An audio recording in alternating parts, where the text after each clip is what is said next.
যদি জল খান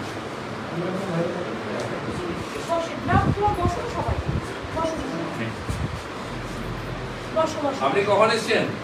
আর আমি 3 দিন ধরে বসে আছি। আমি তো আমার 5-7টা মিনিস্টার নিয়ে বসে রেখেছি। আপনার কাছে আছেন? আর পরে কথা বলছি।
গত 30শে এপ্রিল দীঘাতে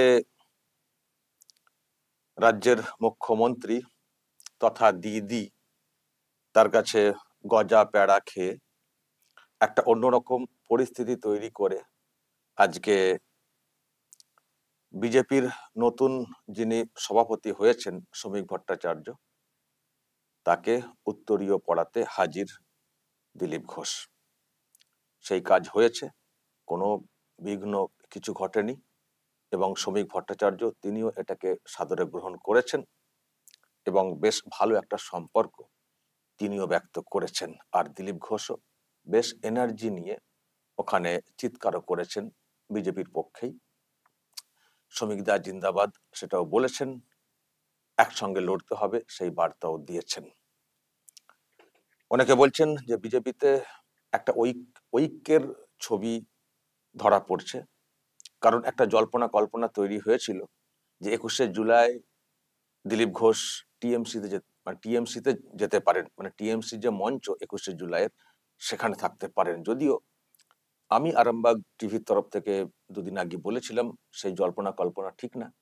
21শে জুলাই উনি আলাদাভাবে একটা কিছু মিছিল বা কর্মসূচি পালন করার চেষ্টা করছেন জেলাতে, মেদিনীপুর খড়গপুর ওদিকে। তো আজকে তো সেসব জল্পনার অবসান তো হলোই যে উনি টিএমসিতে যাচ্ছেন না, গেলে তো আজকে আসতেন না। মানে এখানে তো মিষ্টি গজা পেড়া খেয়েছেন বাদ দিন, কিন্তু এখানে তো আসতেন না যদি সত্যি ওনার মনে এরকম কোনো জল্পনা কল্পনা থাকতো। তো ওটা মানে দূর হলো। কিন্তু দর্শক, একটা প্রশ্ন কিন্তু থেকেই যাবে যে দিদির কাছে গজা পেড়া খেলেন, যেটাকে নিয়ে কত হইচই হলো, বিজেপির অন্দরে অনেক প্রশ্ন তৈরি হলো, বিজেপির নেতারাও সব নানান সব বক্তব্য রাখতে শুরু করলেন। আর এটাও শুনেছিলাম যে দিলীপ ঘোষের বিরুদ্ধে দল ভাবছে ব্যবস্থা নেবে।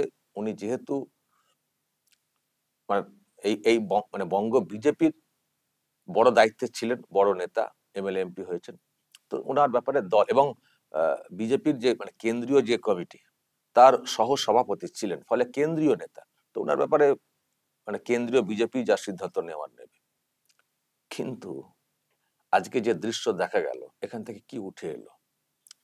একদিকে হয়তো এই চর্চা যেটা হচ্ছে সেটা ঠিক, যে একটা বিভাজন দেখা যাচ্ছিল, তৃণমূল কংগ্রেসে চলে যাবেন কি যাবেন না এই প্রশ্ন তৈরি হয়েছিল, ফলে শ্রমিক ভট্টাচার্য এসে সকলকে নিয়ে একসঙ্গে চলার একটা রাস্তা তৈরি করছেন বা একটা বার্তা দেওয়ার চেষ্টা করছেন, দিলীপ ঘোষকেও সঙ্গে নিয়ে চলছেন, তাকেও কাজে লাগানোর চেষ্টা করছেন। তো একটা বিরাট ব্যাপার, ভালো উদ্যোগ, সাধু উদ্যোগ শ্রমিক ভট্টাচার্যের।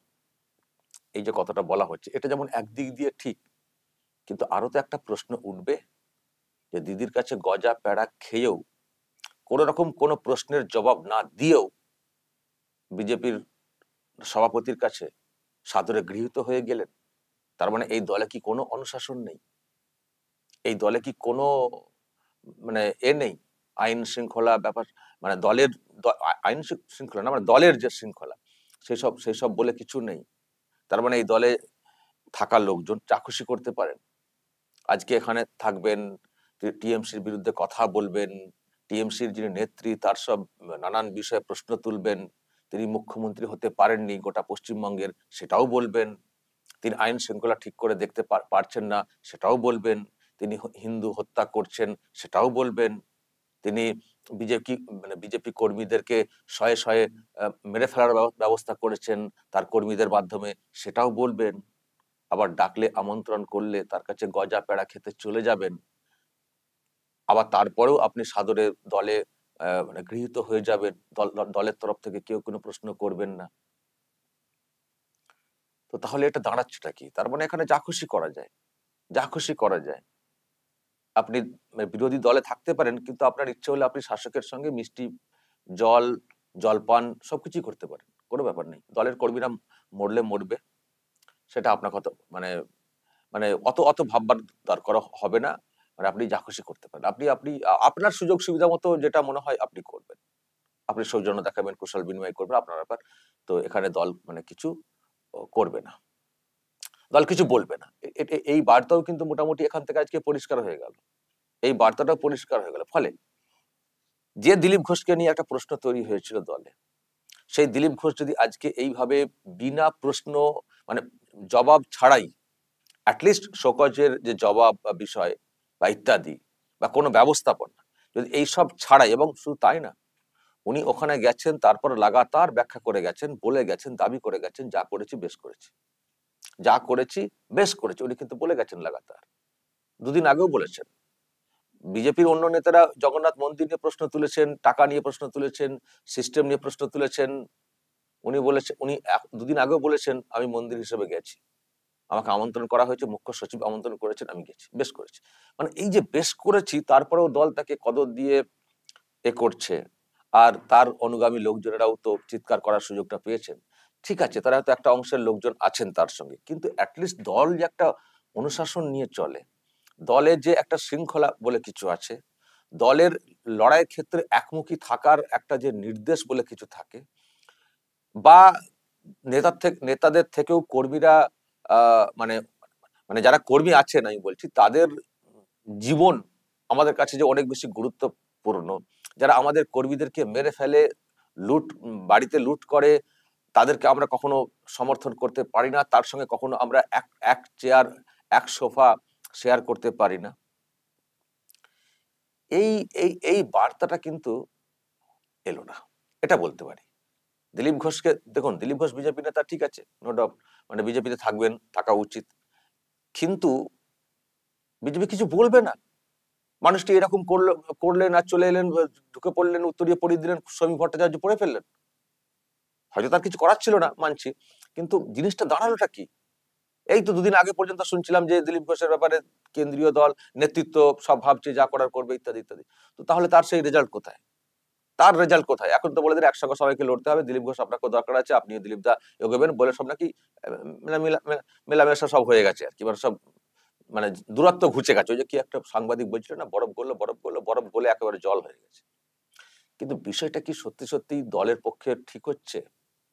যে প্রশ্ন মানে তুলছিলেন একটা অংশের দলের, মানে যে প্রশ্ন তোলা হচ্ছিল দলেরই অন্য একটা অংশের, মানে একটা অংশের তরফ থেকে দিলীপ ঘোষ যে কাজটা করেছেন সেই বিষয়ে, তারা আজকে দিলীপ ঘোষের এই যে এন্ট্রি নতুন করে কোন রকম জবাবদিহি করা ছাড়া, তারা এটাকে কিভাবে নিচ্ছেন?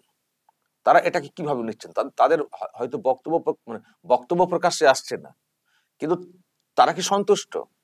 তাহলে দলের মধ্যে ঐক্যটা কোত্থেকে এলো? দিলীপ ঘোষ ওই করলেন, চলে এলেন, মিশে গেলেন, ঐক্য হয়ে গেল, কিন্তু দিলীপ ঘোষকে এইভাবে নেওয়ার কারণে দলের অন্য অংশের মধ্যে কি প্রতিক্রিয়া তৈরি হয়েছে, সেটা কি দল ভেবেছে, ভাবছে? জানি না কি ভাবছে। যদি ভেবে থাকে ভালো কথা, আর ভেবে থাকলে তো এত এরকম এন্ট্রি তো হতো না। অ্যাটলিস্ট একটা বার্তা দল নিশ্চয়ই দিত যে দল কাউকে রেয়াত করে না, যত বড় নেতা হন না কেন, দলের পলিসি সিস্টেমের বাইরে গিয়ে কারোর সঙ্গে আপনি কুশল বিনিময় করবেন, যাদের দ্বারা আমাদের কর্মীর আক্রান্ত, মানে প্রাণ হারা হয়েছে, মানে স্বজন হারা হয়েছেন অনেকে। তো এটা তো হয় না। তো এবার যদি তাদের কথা মানে তাদের বিষয়টাকে পাত্তা না দিয়ে নিজেদের মতো করে করে নেওয়া, ঠিক আছে দিলীপ ঘোষ বড় নেতা, কোনো ব্যাপার নেই, সব ক্ষমা করে দেওয়া যায়, তাহলে বলবো যে এর ফল ভুগতে হবে, এর ফল ভুগতে হবে।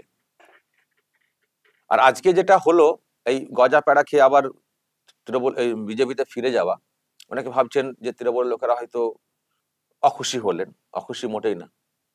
দিলীপ ঘোষের এইভাবে ফিরে যাওয়াতে তৃণমূল কংগ্রেস সব থেকে বেশি খুশি হয়েছে। বিজেপির সবাই খুশি হতে পারেননি, কিন্তু তৃণমূল কংগ্রেসের যারা আছেন নেতৃত্ব, যারা তৃণমূলকে নিয়ে ভাবেন, তারা কিন্তু ভীষণ খুশি হয়েছে। তারা তো চেয়েছিলেন যে দিলীপ ঘোষ বঙ্গ বিজেপির সভাপতি হন, তো সেটা তো বিষয়টা হয়নি, সেটা হয়নি। কিন্তু আবার মিশে গিয়ে শ্রমিক ভট্টাচার্যের সঙ্গে আবার যে একটা নতুন সমীকরণ ভাবে মানে তৈরি হওয়া, এটা তো সব থেকে খুশির খবর তৃণমূল কংগ্রেসের কাছে। কারণ তাদের লক্ষ্য তো একটাই, শুভেন্দুকে সাইড করা। শুভেন্দু যেন কিছুতে যেন প্রচারের মুখ হয়ে যান, বা এই শ্রমিক আর শুভেন্দুর জন্য ভালো একটা সমীকরণ না হয়ে যায়। দিলীপ ঘোষকে লাগিয়ে রাখো, যদি শুভেন্দুকে খানিকটা ডিস্টেন্সে রাখা যায়, তো তারা সব থেকে খুশি হবেন না তো কারা খুশি হবেন? তো আজকের এই যে বিষয়টা সামনে এসছে, সব থেকে বেশি খুশি কুণাল ঘোষরা, ভালো করে খোঁজ নিয়ে দেখবেন, সব থেকে বেশি খুশি। আর তৃণমূল বেশি খুশি হলে সেটাই তো সব থেকে বেশি আতঙ্কের হয়, যে ভবিষ্যৎ কি দাঁড়াবে। দর্শক বলবেন যদি আপনাদের কিছু বলার থাকে এই নিয়ে, অবশ্যই বলবেন কমেন্ট বক্সে, নজর রাখবেন আরামবাগ টিভিতে।